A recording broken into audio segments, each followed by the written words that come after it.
The new CEO fired me on her first day. "Katherine Graves, your era is over," she said, while the orchids I brought were still in my hands. She didn't know that 3 days earlier I'd signed some papers. The next morning, the assistant burst in panicking. "You need to see this. Hey, Reddit, grab some popcorn, buckle up, and get ready for the most savage work drama you'll read this week."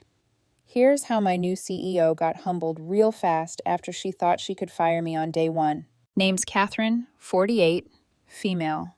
And there I was standing outside the conference room at 8:50 a.m. on a Wednesday holding a bouquet of white orchids. 23 years at Silvergate Logistics, and I still bought into garbage like team building and welcoming new leadership. Feel free, roast me. I deserve it. The orchids were for Victoria Sterling, the new CEO. The woman had a reputation that could frost glass. Yale MBA, 4 company turnarounds, known for cutting staff like she was trimming hedges. She'd already axed a vendor contract that was bleeding us $315,000 annually and pushed our warehouse efficiency from 93% to 95% in her first week. The woman was sharp. Fine. I'd outlasted 3 CEOs already. I knocked twice and walked in. Victoria sat at the head of the table, flanked by 2 suits I'd never seen before.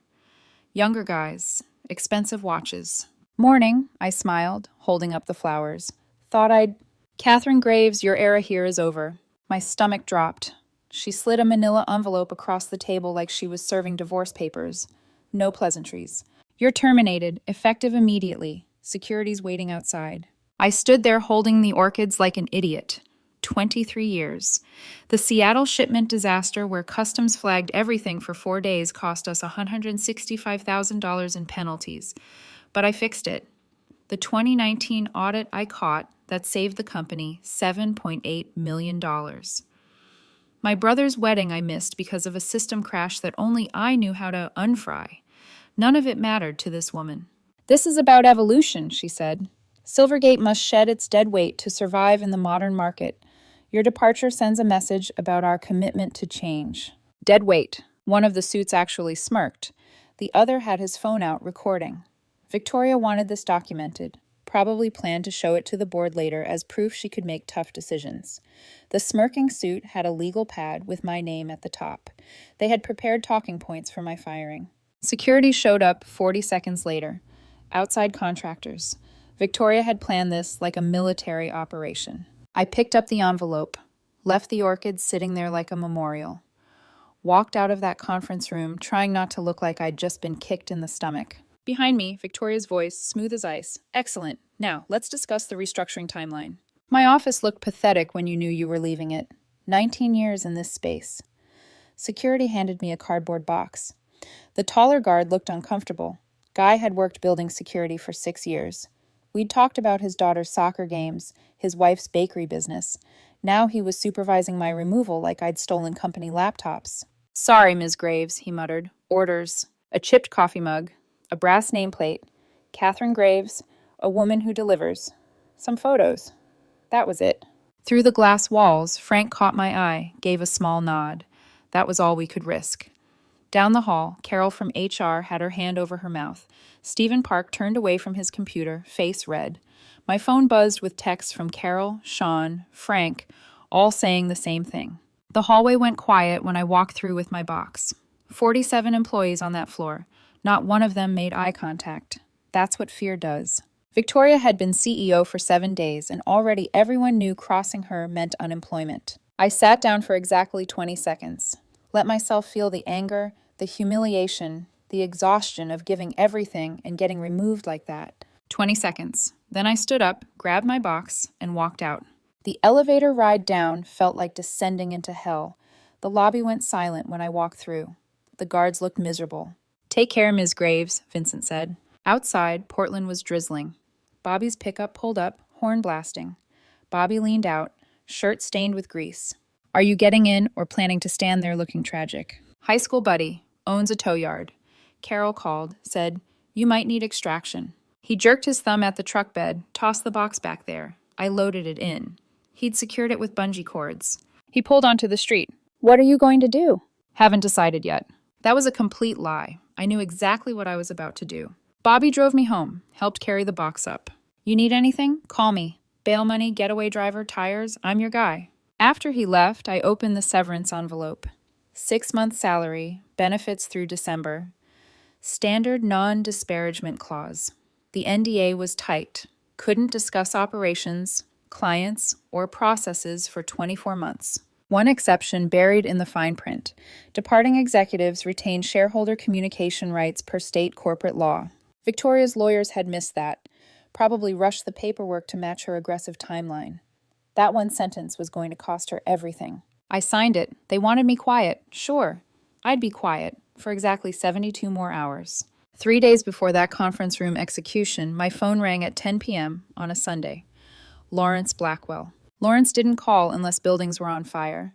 Silvergate's founder, retired in 2021. Katherine, need to see you tonight. 30 minutes later, I was in his study.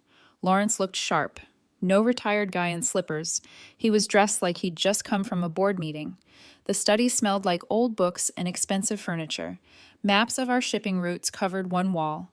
Photos from Silvergate's early days covered another. Lawrence standing in front of the original warehouse in 1989.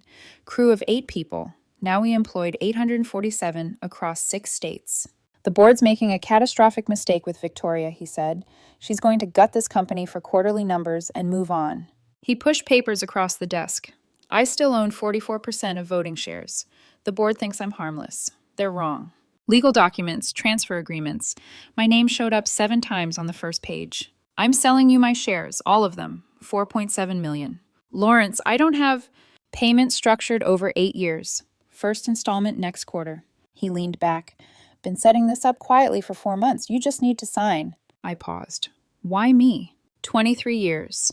You've never once put yourself before this company. I know you missed your brother's wedding. Turned down 4 job offers that would have tripled your salary.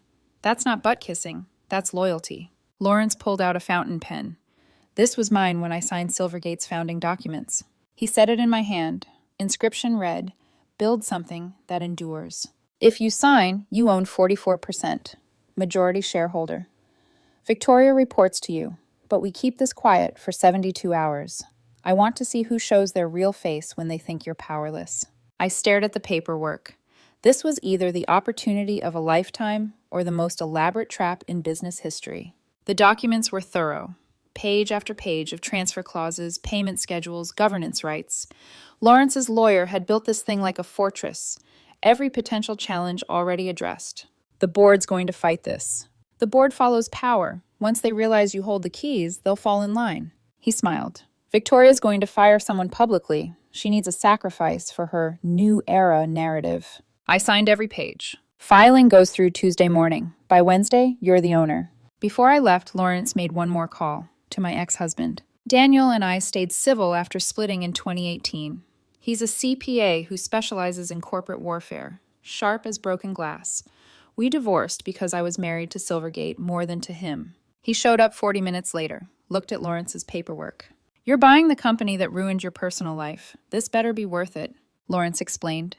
Daniel listened, then started flipping through documents. Section 9.2, he said, pointing to the page.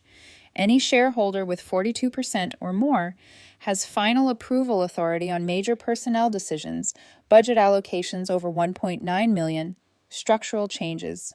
That's your nuclear option. Will it hold? Written in 1989, never amended.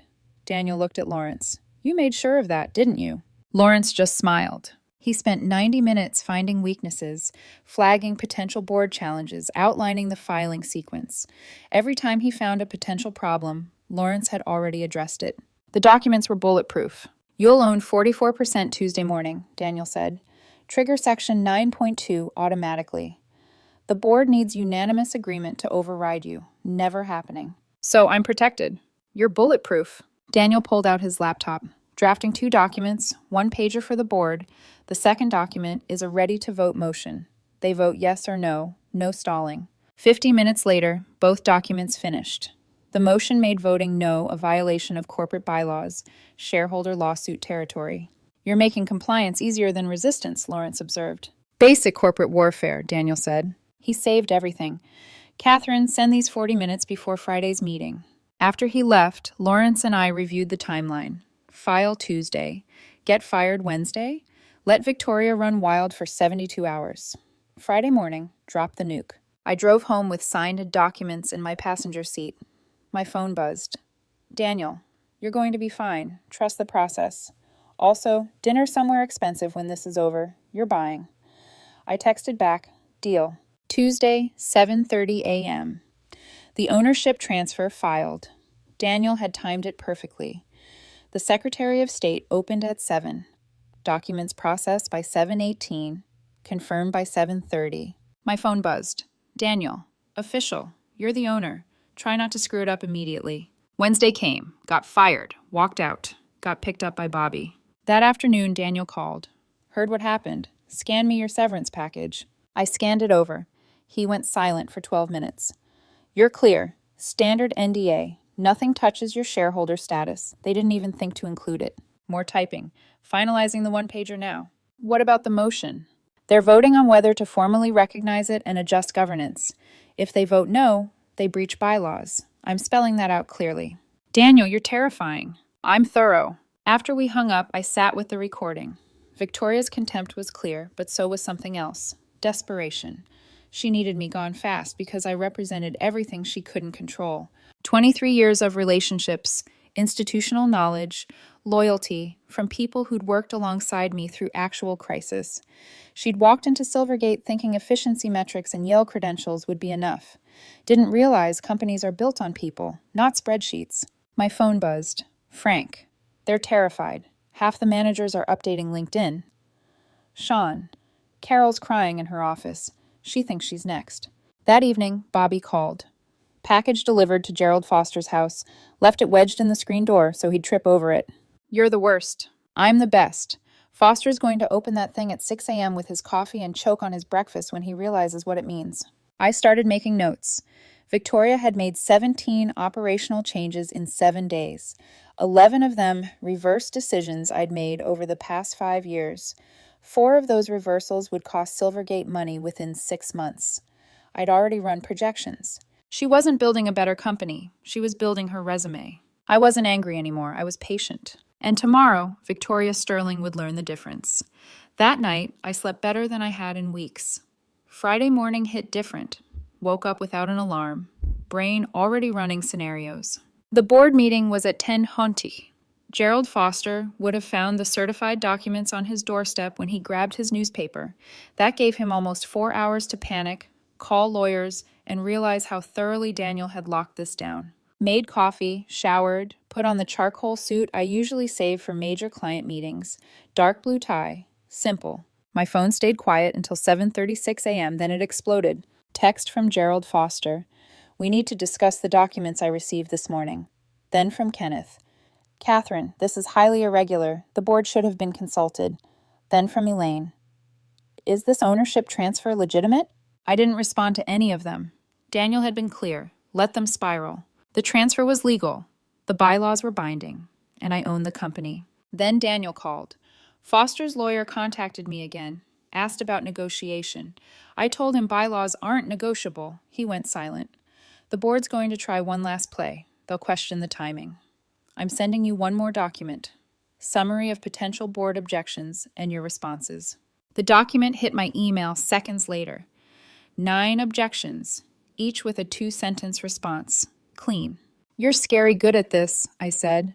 This is literally what I do, he replied. At 9:30 a.m., I drove to Silvergate Tower. The parking garage felt different. My old spot had been reassigned.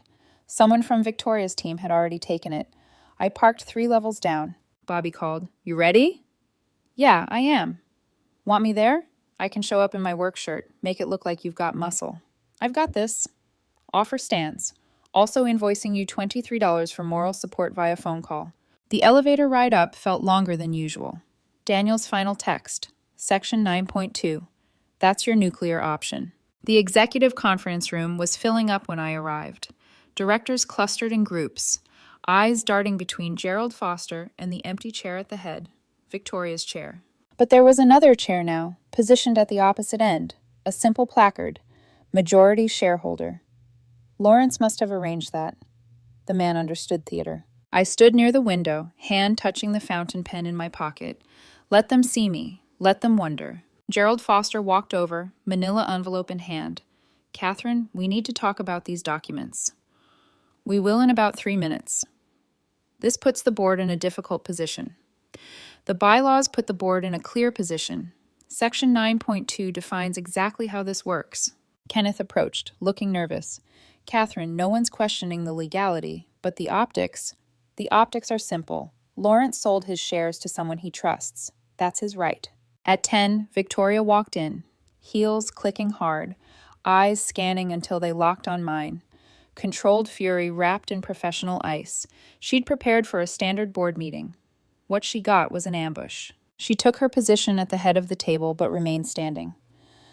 I'm calling this meeting to order, she announced. There's obviously been some confusion this morning. No confusion, I said, stepping forward, voice calm. Just information you weren't aware of. Every head turned. As of Tuesday morning, I continued, walking slowly toward the empty chair with the placard, I became the majority shareholder of Silvergate Logistics. The paperwork is filed. The ownership transfer is complete, all verified and legal. I reached the chair, pulled out my phone, pulled up the Secretary of State confirmation email, held it up so everyone could see. Anyone who wants to verify can contact the state office. The documentation is public record. Victoria's hands gripped the back of her chair. This is a hostile takeover. This is a legal transfer of shares from the company's founder to someone he trusts. I set my phone down. Lawrence Blackwell owned 44% of voting shares. He sold them to me in a private transaction. That's his right under both corporate law and the company's articles of incorporation. Kenneth cleared his throat. Katherine, while this is unexpected, we need to discuss the implications. We will, but first I'd like to address something. I finally sat down in the majority shareholder chair. 3 days ago, I said, voice steady, I was publicly terminated by Ms. Sterling.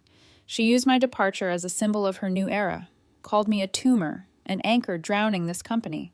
Uncomfortable, shifting around the table, Victoria's face had gone pale. She didn't know, couldn't have known, that I'd signed ownership papers 3 days before she fired me. So technically, I continued, when she terminated my employment and publicly humiliated me in front of senior staff, she was actually firing her own boss. I heard gasps. Now, I said, Ms. Sterling's counsel will likely argue this transfer was done in bad faith, but the timeline proves otherwise. The transfer was complete before Ms. Sterling made her decision. I looked directly at Victoria. If anything, your decision to fire me validates Lawrence's concerns about your leadership approach. He worried you'd prioritize symbolic gestures over institutional knowledge.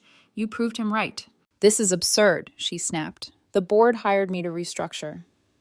The board hired you to manage operations, not to unilaterally terminate key personnel without consultation. And what about your judgment? Victoria's voice went sharp. The Seattle reroute in 2017. You gambled on an unverified customs pathway, got the shipment flagged for 4 days, and cost this company $165,000 in penalties. That's the institutional knowledge we're supposed to trust? The room went quiet. She'd done her homework. Cute. You're absolutely right, I said evenly. That reroute was risky, almost went very bad, but it also kept our clients supplied during a hurricane that shut down the West Coast for 8 days. We lost $165,000 in penalties, but saved $2.1 million in contract cancellations and client defections. I made a judgment call under extreme pressure. Sometimes they work, sometimes they cost money, but I stayed and fixed it. That shut her up. Gerald looked at his manila envelope, then at me. Your counsel prepared a motion for the board to vote on. He did, I said. It's a formality. The bylaws already define the governance structure. The motion simply asks whether you'll formally recognize it and adjust procedures accordingly. You can vote yes, and we move forward. You can vote no, and expose yourselves to shareholder derivative lawsuits for breach of fiduciary duty. The temperature in the room dropped. I'd just laid out the stakes in language they couldn't misinterpret. Elaine raised her hand. Katherine, I think we need time to consult with counsel. Your counsel has already been briefed. Gerald's lawyer spoke with mine yesterday evening and again this morning. He confirmed the bylaws are binding and the transfer is legal. You're welcome to get a second opinion, but it won't change the facts. Victoria stood up straighter, voice sharp. I won't operate under these constraints. If every decision requires board approval, this company will move at a crawl. Then you're welcome to resign, I said flatly. I'm not interested in power struggles or drama. If you can work within the governance structure defined by our bylaws, great. If not, there's the door. For 6 seconds, nobody moved.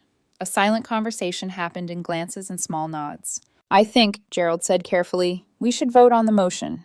All in favor of formally recognizing Katherine Graves's majority shareholder status and adjusting governance procedures per Section 9.2 of the corporate bylaws. 9 hands went up, out of 11 directors, more than enough. Opposed? 1 hand. Victoria's pet director, the guy she'd probably promised a promotion. Abstentions? 1 hand. Fence sitter, who'd vote with whoever won. The motion carries. Gerald set down his manila envelope. Ms. Graves, the board recognizes your authority as majority shareholder. We'll adjust our procedures accordingly. I stood. Appreciate it. Now, about Ms. Sterling's continued employment. Victoria's eyes blazed, but there was nowhere left to run. The silence after the vote felt like the moment before thunder hits. Victoria remained standing, posture rigid. The director who'd voted against the motion looked uncomfortable. Everyone else just seemed relieved. Ms. Sterling, I said finally, voice even. You have a choice. You can continue as CEO under the governance structure we just voted to recognize. That means major decisions come through the board. Personnel changes above manager level require approval. Budget reallocation over $1.9 million needs sign-off. Or you can resign with a standard severance package and move on to your next opportunity. Her jaw tightened. You're forcing me out. I'm offering you a choice. There's a difference. Gerald shifted in his seat. Katherine, perhaps we should discuss this in executive session. No need. I kept my eyes on Victoria. Ms. Sterling made her intentions clear in Thursday's leadership meeting. She wants full autonomy to implement her vision. The bylaws don't allow that level of autonomy for anyone, including me. If she can't work within that structure, we're wasting everyone's time. She stared at me for a long moment. Behind her eyes, calculations running. Could she outmaneuver this? Could she convince the board to override the bylaws? Could she salvage any control? Nope, she couldn't. I'll need the weekend to consider, she said finally. You have until Monday morning, 9:00 a.m. If I don't hear from you by then, the board will assume you've resigned and begin the search for your replacement. I stood up. This meeting is over. I slid the pen back into my pocket and walked toward the door. Behind me, voices erupted. Quiet, urgent conversations. The board was already fracturing into camps. Gerald caught me at the door. Katherine, we need to discuss Monday. Let everyone process this over the weekend. What if Victoria walks? Then she walks. This company existed before her. It'll exist after her. I paused. But I don't think she'll walk. She's too proud to quit. She'll stay and try to outmaneuver me. That's fine. I left the boardroom and headed for the elevator. My phone buzzed. Text from Daniel. How'd it go? Motion passed. 911. Beautiful. Sending you the updated governance procedures document. Forward it to the board by the end of day. It establishes the new approval workflows before anyone can claim confusion. Another text popped up. Bobby. I saw that Yale Ice Queen storm out. She did not look happy. You win? Not yet, but close. I took the elevator down to the lobby. The executive floor felt different now. People weren't avoiding eye contact anymore. A few actually nodded respectfully. Carol from HR passed me in the hallway and mouthed, "Thank you." Outside, Bobby's tow truck was still parked across the street. I walked over. He rolled down the window, backward cap slightly crooked. "Surveillance report," he said. 1 very angry CEO, 3 confused-looking suits, and a bunch of people who seem way less stressed now. Invoice me for the surveillance. Already did. $76. 2 hours at $38. Come on, I didn't finish, he interrupted. Plus $14 for the emotional weight of watching corporate warfare unfold. He grinned. You killed it in there. Haven't won yet. She's got until Monday to decide if she's going to quit. Nobody that arrogant sticks around to be someone's subordinate. Bobby pulled out a crumpled piece of paper from his console. Speaking of invoices, here's the full accounting. Pickup service after termination. Premium cargo handling. Bungee cord usage. Overnight courier to Foster's house. Elevator emotional trauma. Existential dread of government bureaucracy. Suburban gas search charge. Surveillance services. Emotional labor. watching my girl get disrespected. I did the math. $290 plus Oregon's weird business service tax comes to $300. He handed me the paper. It was written in actual crayon, blue crayon. Cash or Venmo? Bobby will always be Bobby. I Venmo'd him 330s. Keep the change. Generous. I like it. He pocketed his phone. Seriously, though, if you need anything else, you call me. Tire slashing offer still stands. After he drove off, I sat in my car for a minute. Engine running. My phone buzzed. Text from Daniel. Sending additional invoice for Friday board meeting. Preparation work. Board motion drafting. Additional document review. Stress management during a crisis. And a reminder that I'm always right. Total $900. Payment due within 30 days. Then another text. Also, dinner reservation for next Friday.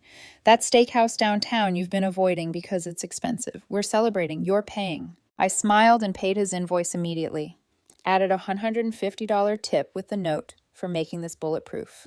His response came back in seconds. Tip accepted. You're learning. That afternoon, I forwarded Daniel's governance procedures document to all 11 board members. It outlined exactly how the new approval process worked. Submission requirements, timelines, voting thresholds, escalation procedures, everything clearly defined. No room for creative interpretation. Gerald responded within 18 minutes. This is comprehensive. We'll implement immediately.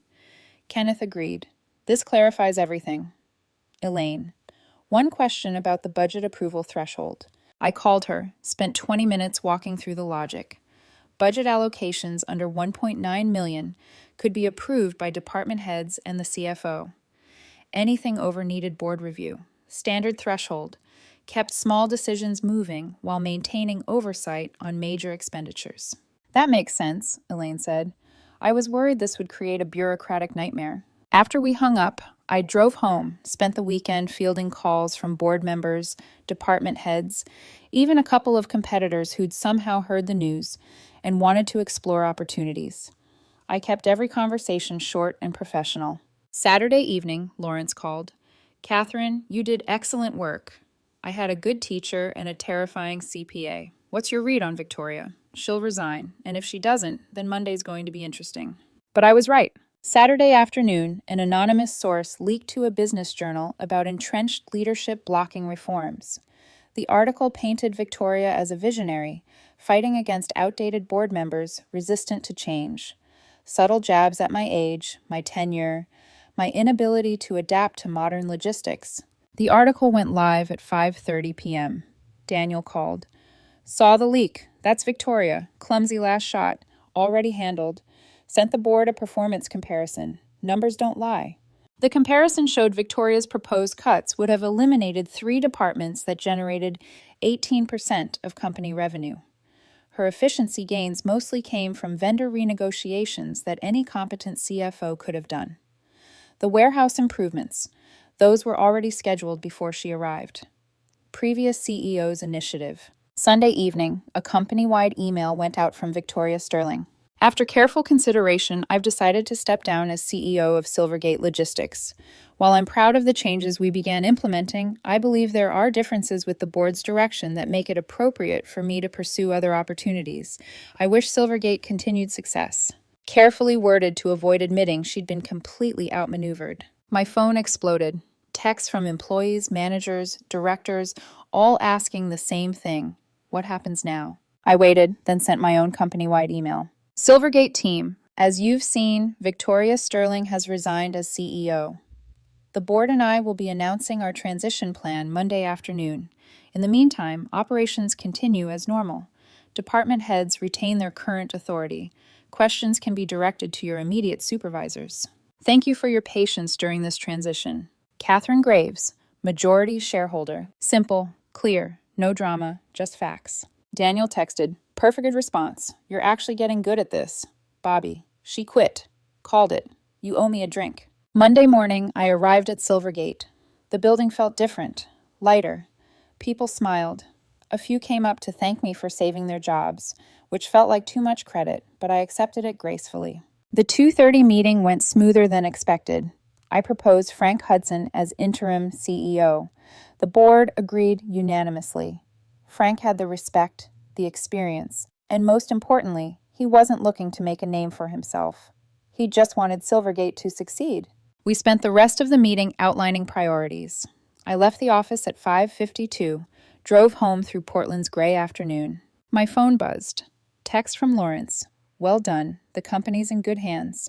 Another from Daniel. Steakhouse. Friday, 7:30 p.m. Don't be late. Wednesday morning, 9:00 a.m. I arrived at Silvergate Tower. The fountain pen stayed in my inside pocket, right over my heart. Vincent at the security desk straightened when he saw me. Good morning, Ms. Graves. Morning, Vincent. How was your weekend? Better than expected, ma'am. Heard we've got a new CEO. Interim CEO. Frank Hudson. Solid guy. Everyone's saying so. Building feels different. Better. The elevator ride up felt lighter. The past week and a half had been a masterclass in corporate warfare, but we'd come through it. Bruised, maybe, but intact. Frank met me at the elevator. Katherine, got a minute before the all hands? Sure.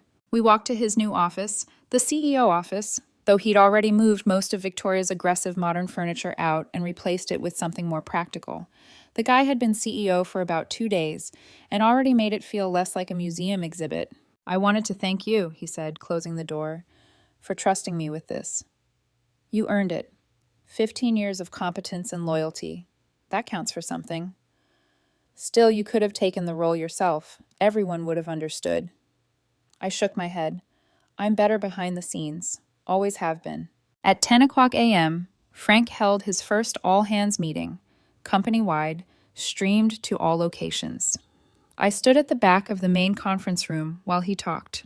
He was good at this, calm, clear, honest about the challenges ahead, but realistic about solutions. The last 2 weeks have been turbulent, Frank said, looking at the camera. People nodded, started looking like they worked for a company instead of a demolition site. Katherine Graves will remain active as board chairwoman and majority shareholder, Frank continued. Her 23 years of institutional knowledge and her commitment to this company's success will guide our strategic decisions, but day-to-day operations will run through me and your department heads. We're going to move forward thoughtfully. After the meeting, employees came up to shake my hand, thanked me for not letting them destroy what we built. I accepted it gracefully, though part of me felt like I'd just done what anyone in my position should have done, protected what mattered. Then, Carol from HR pulled me aside. The morale surveys we ran yesterday show a 52% improvement over last week. That's unprecedented. People feel safe again. Good. That's what matters.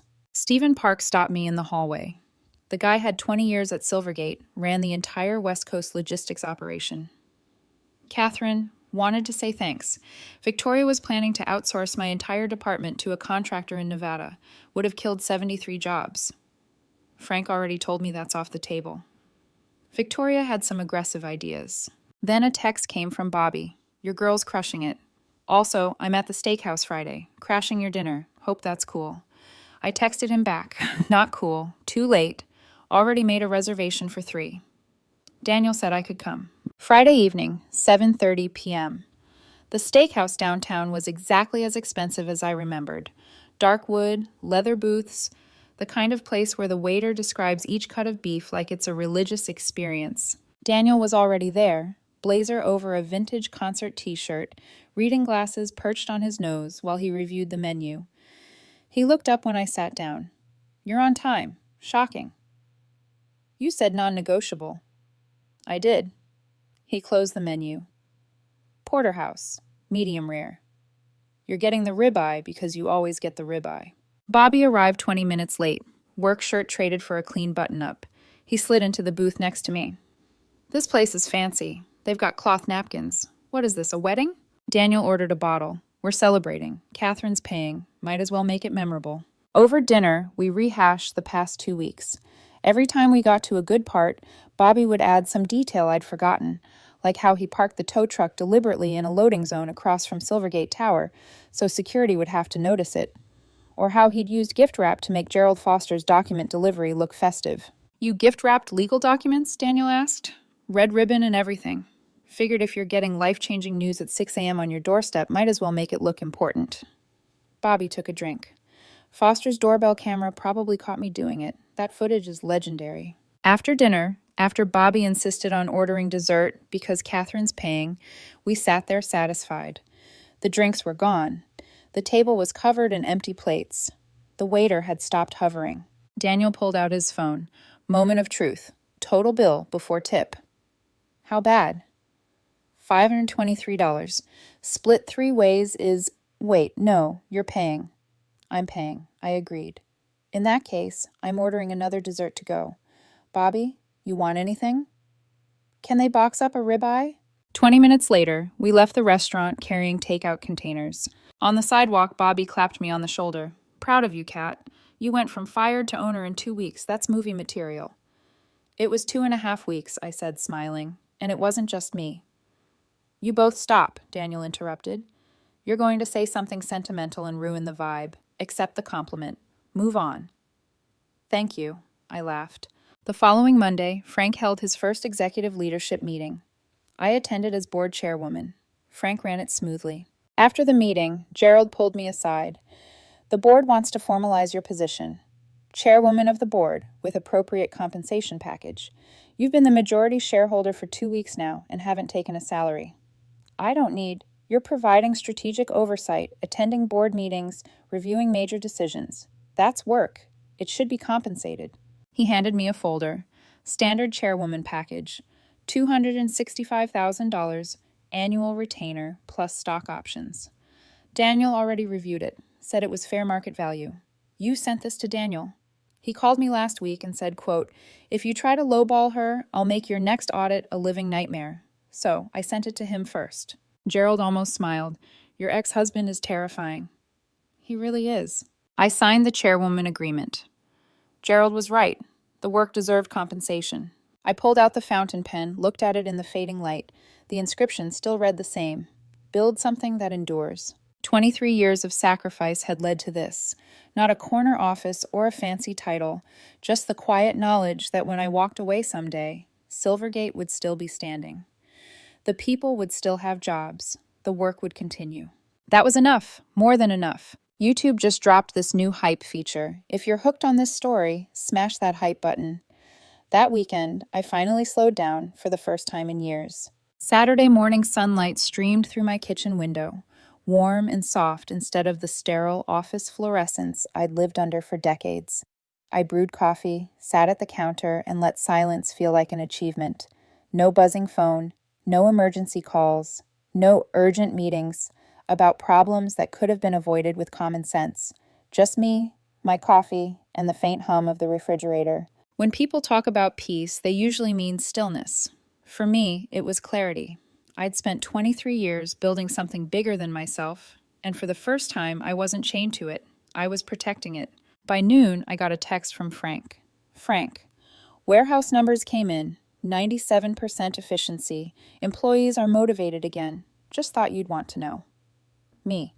Proud of you, Frank. Keep it steady. Don't chase perfect. Maintain trust. Frank. That's the plan. Also, you left your thermos in the boardroom. I'll guard it with my life.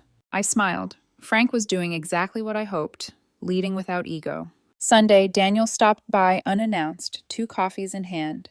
Truce offering, he said, handing me one. Truce for what? For being right too often, he grinned. I figured you'd want to go over the post-transition reports. We sat at my dining table, papers spread everywhere. It looked like old times, back when we were married and used to pull all-nighters balancing spreadsheets and planning audits. You know, he said, you could have taken the CEO role. You had every legal right to. And spend another decade buried in 80-hour weeks? No thanks, he smirked. You always did prefer control from the shadows. Not shadows, I said. Foundations. I like knowing the house won't collapse, even if no one sees the beams. He leaned back, studying me. You really built something that endures. That's what Lawrence wanted? That's what you did, Daniel said quietly. He just gave you the pen. The next week, things at Silvergate stabilized faster than anyone expected. The news articles shifted tone from corporate chaos to strategic restructuring success. Investors liked the numbers. Employees liked having leadership that actually listened. Carol from HR sent me a photo of the break room. Someone had taped a sign to the coffee machine that read, "No tumors here, only teamwork." It made me laugh out loud. Lawrence called midweek. "Heard about the sign," he said. "You planted that, didn't you?" "Maybe," he said, voice full of mischief. "Or maybe your people just finally feel like the company belongs to them again." He paused. "You did good, Katherine. You didn't just save Silvergate. You reminded them what loyalty looks like. Coming from you, that means something." "Coming from me," he said, "it means everything."